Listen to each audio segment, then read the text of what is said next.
உங்கள் கடமையைச் செய்ய உங்களுக்கு உரிமை உண்டு, ஆனால் உங்கள் செயல்களின் பலன்களுக்கு அல்ல. விளைவுகளுடன் பிணைக்கப்படாமல் தன்னலமற்ற செயலின் கொள்கையை கற்பிக்கிறது. செயல்களில் கவனம் செலுத்துங்கள், விளைவுகளில் அல்ல. ஆயிரக்கணக்கான ஆண்களில் ஒருவர் பரிபூரணத்திற்காக பாடுபடலாம்.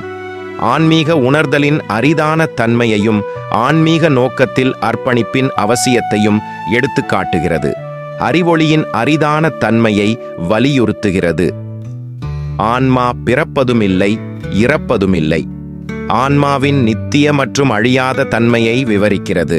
இது ஆன்மா பற்றிய முக்கிய போதனை. ஆசையும் கோபமும் மனிதனின் மிகப்பெரிய எதிரிகள். உள்ளமைதி மற்றும் ஆன்மீக முன்னேற்றத்திற்கான உணர்ச்சிகளை கட்டுப்படுத்த ஊக்குவிக்கிறது. மனக்கட்டுப்பாடு ஆன்மீக வளர்ச்சிக்கு முக்கியமாகும். தியானத்தில் தேர்ச்சி பெறும்போது மனது அசைக்க முடியாதது, காற்றிலிருந்து பாதுகாக்கப்பட்ட சுடர் போன்றது. தியானத்தின் மூலம் அடையப்படும் கவனம் மற்றும் அமைதியின் முக்கியத்துவத்தை கற்றுக் கொடுக்கிறது. மனதை ஒருமுகப்படுத்த தியானம் செய்யுங்கள். இது போன்ற மேலும் உள்ளடக்கங்களுக்கு வீடியோவை லைக் செய்யுங்கள். எங்கள் சேனலை சப்ஸ்கிரைப் செய்து உங்கள் கருத்துக்களை கமெண்டில் பதிவு செய்யவும்.